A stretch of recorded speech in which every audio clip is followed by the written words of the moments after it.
नमस्कार मंडळी, स्वागत आहे तुमचं गावरान तडका या यूट्यूब चॅनलमध्ये. तर तुम्हाला पण कधी कधी भाजी काय बनवायची किंवा याचा कंटाळा येतो का, किंवा काय बनवायचं हे सुचतच नाही, तर चला ही रेसिपी तुमच्यासाठी.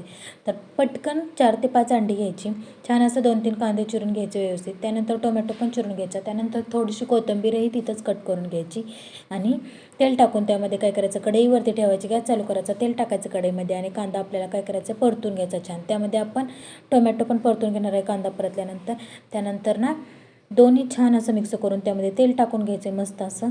तेल टाकल्यानंतर मीठ चवीनुसार टाकायचे, थोडीशी हळद टाकायचे, थोडीशी धनेपूड टाकायचे, थोडीशी चटणी टाकायची, म्हणजेच आपल्या गावरान तिखट टाकायचं आणि झणझणीत असे काय करायचे अंड्याची भुर्जी बनवून घ्यायची. जे अंडे आहेत ना फोडलेली ते त्यामध्ये सगळे टाकून घ्यायच्यात आणि छान असं झणझणीत अशी अंड्याची भुर्जी बनवून घ्यायची. तर तुम्हाला पण अशी अंड्याची भुर्जी आवडते का मला नक्की सांगा कमेंटमध्ये, आणि रेसिपी आवडली असेल तर सबस्क्राईब करा.